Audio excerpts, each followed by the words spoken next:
पहले एक पत्र, फिर एक पोस्ट और फिर एक हवाई यात्रा। जी हाँ, उदयपुर की भारतीय जनता पार्टी की राजनीति में कई अलग अलग रंग दिखाई दे रहे हैं। ऐसा लग रहा है कि पर्दे के पीछे एक अलग ही उथल पुथल चल रही है।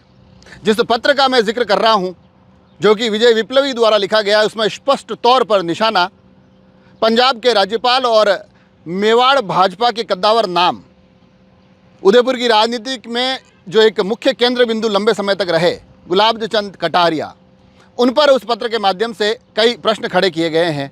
उसके बाद जो पूर्व विधायक धर्मनारायण जोशी की एक पोस्ट आई है सोशल मीडिया पर, उसमें हालांकि पिछले 2 दशक में भाजपा उदयपुर की रीति नीति पर सवाल खड़े किए गए हैं, मगर अलग अलग प्रतिक्रियाओं में निशाने पर वही पुराने एक छत्रप दिखाई देते हैं। और उसके बाद एक हवाई यात्रा, जिसमें कि ये दोनों ही चेहरे, जिन्होंने पत्र लिखा और पोस्ट जिन्होंने लिखी, वो एक हवाई यात्रा के माध्यम से सिक्किम की तरफ प्रस्थान करते दिखाई देते हैं।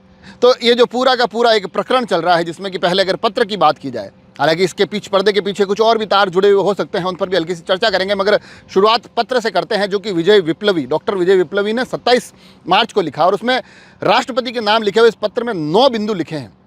और उन्होंने ये कहा है कि राज्यपाल पंजाब गुलाब चंद कटारिया जिस तरह से लगातार उदयपुर में आते हैं, उसके कारण कई अलग अलग तरीके की उन्होंने तकनीकी चीज़ें बताई है। और उस ध्यानाकर्षण से जुड़े हुए तमाम अलग अलग बिंदुओं में उन्होंने कहा है कि यहाँ जब आते हैं तो यातायात व्यवस्थाएं बाधित होती है। यहाँ अगर जन सुनवाई करते हैं, उस पर भी उन्होंने प्रश्न खड़ा किया है। वो कहते हैं कि लगातार आते हैं, अलग अलग शादी प्रोग्राम में आते हैं, उससे भी कई व्यवस्थाएं बाधित होती है। कहाँ यहाँ कर अलग अलग छोटे छोटे उद्घाटन करते हैं, उस पर भी सवाल खड़े किए हैं। सवाल उन्होंने दीक्षांत समारोह में जाकर अपनी उपस्थिति दर्ज करवाने पर भी किए कि यहाँ पर राजस्थान में तो स्वयं अपने एक राज्यपाल है प्रदेश के, तो ऐसे में उनकी उपस्थिति वहाँ पर कितनी ज़्यादा गरिमापूर्ण है। और ये अलग अलग बिंदुवार करते हुए उन्होंने आखिर में ये कहा है कि क्योंकि इस पद की एक अत्यंत बहुत महत्वपूर्ण गरिमा होती है, तो राष्ट्रपति महोदया से आग्रह किया गया है कि इस पद की गरिमा बनी रहे, इसको सुनिश्चित किया जाए।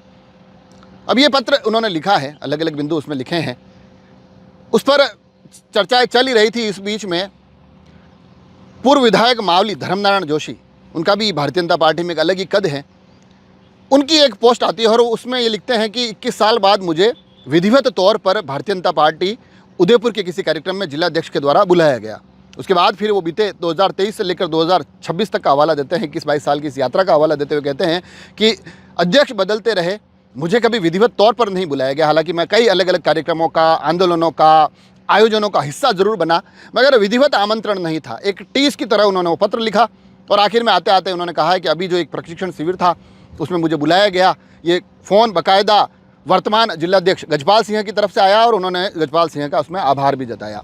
और ये जो पूरा घटनाक्रम हो रहा है, उसके बाद अब आज की सुबह एक पोस्ट आती है, जो कि पोस्ट डॉक्टर विजय विप्लवी के माध्यम से भी होती है, जो कि पोस्ट धर्मनारायण जोशी के माध्यम से भी होती है, जिसमें कि वो बताते हैं कि राजस्थान दिवस का एक कार्यक्रम है सिक्किम में और हम साथ साथ जा रहे हैं। बिल्कुल उस वहाँ पर अपनी यात्रा से पूर्व वो सभी लोग एक साथ खड़े दिखाई देते हैं। तो ये तो जो घटनाक्रम हुआ है वहाँ तक, पर्दे के पीछे अगर थोड़ा सा हम झांकने की कोशिश करें तो बताया जा रहा है कि वहाँ पर अब जो गुटबाजियों का दौर चल रहा है, और ये गुटबाजियों का दौर जो कुछ समय पूर्व एक जो सीडी कांड का लगातार जिक्र हुआ था, बताया जा रहा है कि उसके बाद और भी ज़्यादा तेज हो गया। बिल्कुल एक गैंगवार जैसा उसको समझा जा सकता है। तो एक वो जो एक दूसरे को पटखनी देने की कोशिशें हैं, वो भी उसके बाद तेज हुई। अब धीरे धीरे, हालांकि गाहे बिगाहे उसकी खबरें तो चलती है, लोगों की चर्चाओं में, लोगों की बातों में अभी भी वो मुद्दा बना हुआ है। आज भी उसको लेकर एक महत्वपूर्ण अपडेट सामने आया है, मगर उसके बाद जो ये पूरा वार प्रहार का एक अंदर खाने दौर चला है, बताया जा रहा है कि अब जो चीज़ें हो रही है वो भी कहीं ना कहीं हो सकता है कि उसके एक पलटवार की तरह देखा जाए। हालांकि हम इसकी पुष्टि नहीं करते हैं, राजनीति में अलग अलग तरीके से चीज़ें होती है, पर्दे के पीछे कुछ और होता है, उसको प्रस्तुत किसी और तरीके से किया जाता है। मगर ये जो चीज़ हुई है वो उसको इस मायने में ज़रूर समझना होगा कि गुलाब चंद कटारिया एक ऐसा नाम है जो भारतीय जनता पार्टी का एक बड़ा नाम है प्रदेश की राजनीति में। मेवाड़ के लिए तो वहाँ निर्विवाद तौर पर लंबे समय तक वो भारतीय जनता पार्टी का सबसे बड़ा चेहरा बने रहे।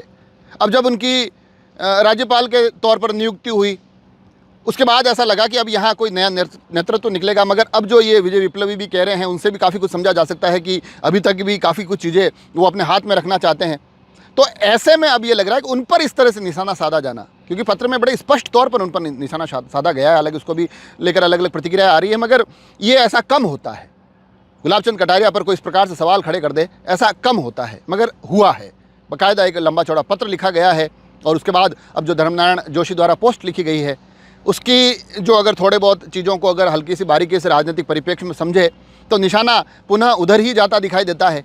अब वो बाकी क्या कुछ स्पष्ट तौर पर है वो तो धर्मनारायण जोशी ही बता पाएंगे, मगर चीज़ें ज़रूर कहीं ना कहीं उठापटक और उथल फेर, वो ज़रूर उलट फेर वाली स्थिति वहाँ पर नज़र आ रही है। अब ये देखने वाली बात होगी कि वापस इस पूरे घटनाक्रम पर क्या कोई प्रतिक्रिया आती है या किसी के द्वारा प्रतिक्रिया दिलवाई जाती है या फिर पार्टी की तरफ से कहीं कोई चीज़ें घटित होती है। मगर अभी जो सब कुछ चल रहा है ऐसा ज़रूर कहा जा सकता है कि बाहर से चीज़ें भले शांत दिख रही हो मगर भारतीय जनता पार्टी उदयपुर में सब कुछ ठीक ठाक नहीं है। जुड़े रहे राजसमंद एक्सप्रेस से, धन्यवाद।